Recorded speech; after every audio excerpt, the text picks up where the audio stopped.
L'histoire débute l'an passé, autour de la table. Jean-Jacques me dit « Le Loup-Compostelle, c'est un peu un rêve. Si tu m'accompagnes, je le ferai bien. C'est loin à pied ?» Bah écoute, on peut faire le Camino Portugais si tu veux, une quinzaine de jours. Oh bah écoute, avec plaisir, si tu m'accompagnes, je viens. Sur ce, lors de nos vœux de début d'année, l'ami Guy, pèlerin doublement expérimenté, me dit moi je viendrai bien avec vous, je partirai de Lisboa.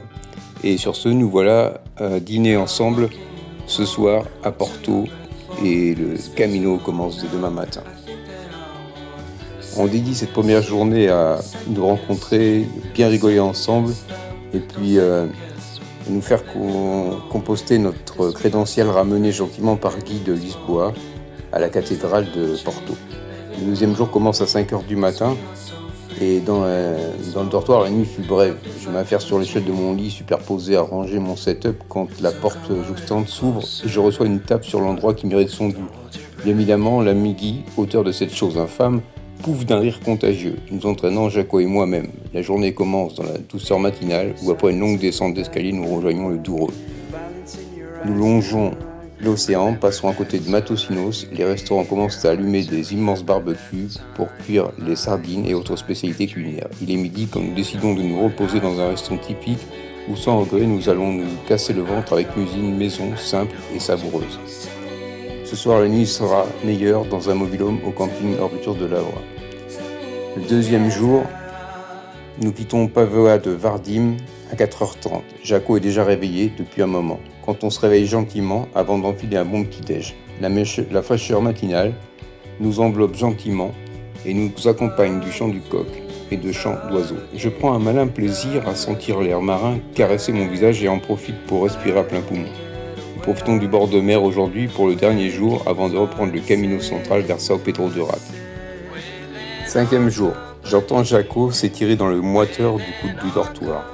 Guy ronflonne comme un nourrisson. C'est Jean-Jacques qui commence à préparer son sac et nous voilà en effervescence à 4h30 aux grandes dames de nos colocataires. Dans le couloir, on croise Avril, une maman qui dînait la veille en notre compagnie avec Vino et leurs 2 enfants. Nous commençons notre randonnée par des routes pavées et rapidement nous nous retrouvons dans les chemins boueux sans voir vraiment où nous mettons les pieds. Quel bonheur d'être là dans la douceur matinale. Le chemin se transforme en route à Pedra Furada où nous profitons d'une pâtisserie salantée pour notre pause café matinale. La traversée de petits villages et de forêts d'eucalyptus reprend pour terminer rapidement à Barcelos dans l'appartement au-dessus du restaurant du propriétaire. Petit café du matin avant de rejoindre l'auberge de Fernanda située un peu au milieu de nulle part. Nous laissons nos sacs pour nous engouffrer dans le seul restaurant qui ne paye pas de mine. Le restaurateur nous accepte sous condition de manger rapidement une morue bacalao accompagnée de petits oignons, de pommes de terre, œufs, mémorable et l'addition aussi. Les clients arrivent réunis en famille après la messe en habit du dimanche, comme nous le faisions autrefois en France. L'après-midi commence, nous rencontrons Fernanda, un personnage et très vite nous retrouvons en famille avec d'autres pèlerins. Fernanda nous apporte des beignets de courgettes et pichets de vin maison de son père. Nous finissons cet apéro pour passer à table dans sa demeure et finir une soirée d'anthologie. J7, Ponte de Lima. Dicton du jour, la vérité d'aujourd'hui n'est pas la vérité de demain. Effectivement, j'étais pas partant pour réserver les auberges avant de partir, mais sans réservation, il m'était impossible d'arriver chez Fernanda, où on a pu rencontrer environ 7 nationalités différentes sur les 17 personnes autour de la table, dont des Coréennes qui avaient réservé depuis le mois de novembre. On est parti à 9h30, après le bon petit déjeuner préparé par Jacinto, le mari de Fernanda. Aujourd'hui, ce fut certainement la plus belle étape. Toutes pavées sans trop de voitures et traversant des petits villages romantiques. Arrivé à Ponte de Lima et déjeuner dans un restaurant typique, visite de la ville avant le repos obligatoire.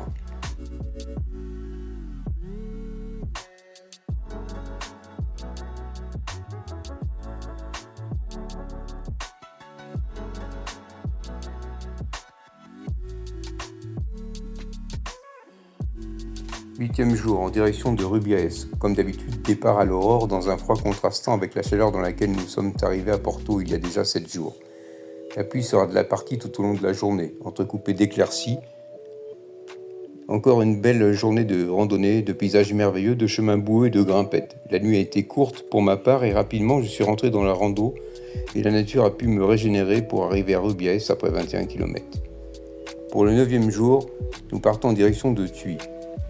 Tips du jour, choisir chacun avant de partir une personne en pensée avec qui marcher, mettre de la joie dans chacun de ses pas. Puis, toute la journée du fait, on a été en obligation de se restaurer dans une churrascaria à Valença avant de quitter le Portugal. On s'arrête à Thuy, au Convento del Camino pour 2 nuits, histoire de faire un peu de lessive et de reposer nos carcasses. Encore une belle étape de chemin, comme on les aime, avec de beaux chemins pavés, de traversées de villages typiques et des cours d'eau à foison. La puissance du chemin œuvre sur nos corps, en nos cœurs et révèle l'essence et pas seulement. S'il travaille sur notre être, le voyage agit également sur notre entourage. Au fur et à mesure que nous marchons, nos conversations du départ à aujourd'hui sont un équilibre entre les blagues grivoises et l'inspiration spirituelle. Au fur et à mesure du chemin, nous nettoyons autour de notre coquille afin qu'elle s'ouvre doucement et révèle notre âme et notre émeraude.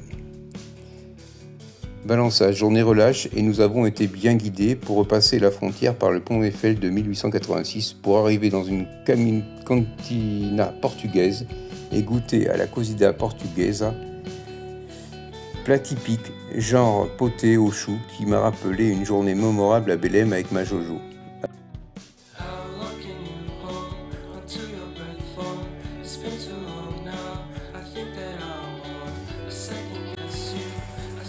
Et coucou, 10e jour, on quitte Thuy sous la pluie, ça devient une petite habitude.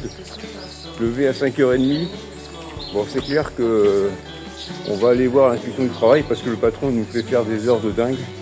Et là on en aura le bol, on part à pas d'heure, on se lève le petit déjeuner, il n'y a rien qui marche, tout est à péter.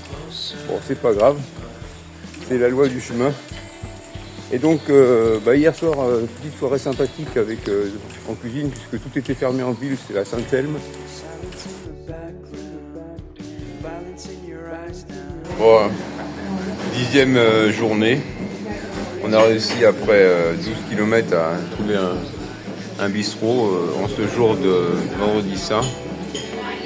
Tout est fermé.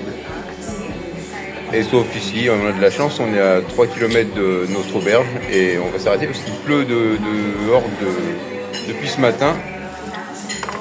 Et notre guide national, il se passe une petite croûte. Nous, on vient de manger la même chose avec Jaco Lebeau. Et alors, qu'est-ce qu'on dit, Jaco? Qu'est-ce qu'on dit, Jaco? On est content de manger les pains con tomates, les premiers en Espagne. Et Signor Guy. El Señor, ¿qué dices? Quand on n'a rien à dire. Voilà. Et oui. Hein. Et oui. Ce matin, on est parti sous une pluie battante qui va nous accompagner jusqu'à midi. Du fait, petite rando de 14 km. Pour ma part, celle qui m'a paru la plus longue.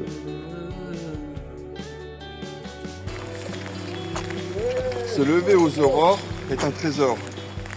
Et se lever à point d'heure.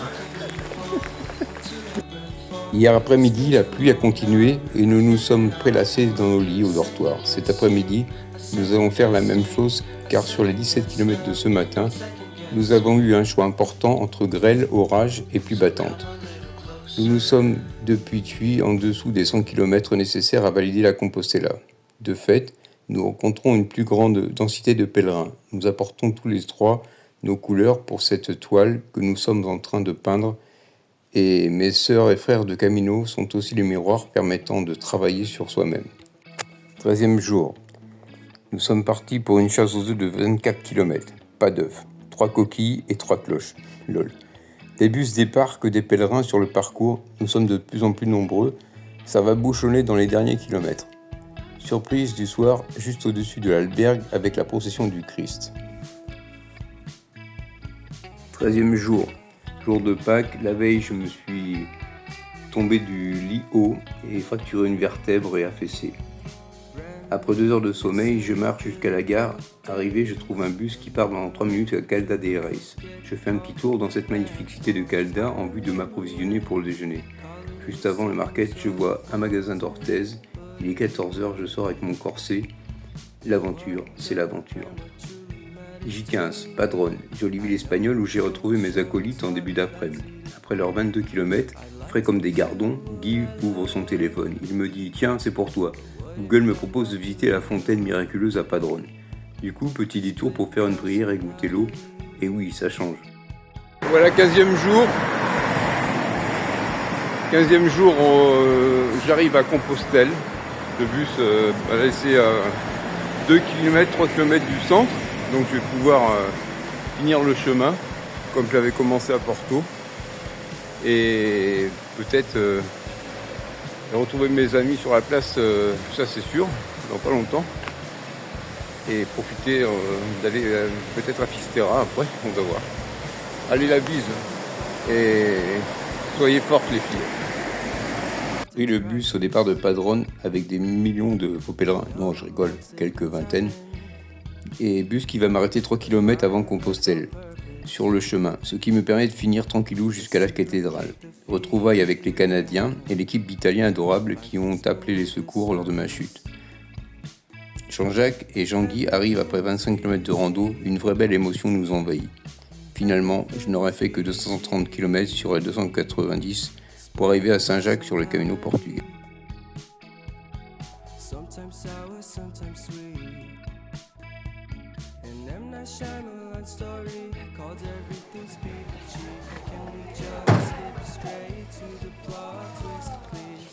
Alors, l'albergue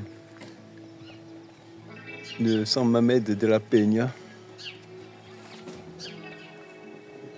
où j'ai retrouvé mon ami Guy un peu avant. Et là, on va se reposer là ce soir. Et menu pèlerin avec tout le monde.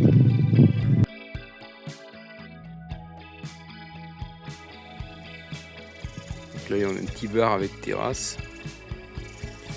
Une musique. Ça sent bon la campagne.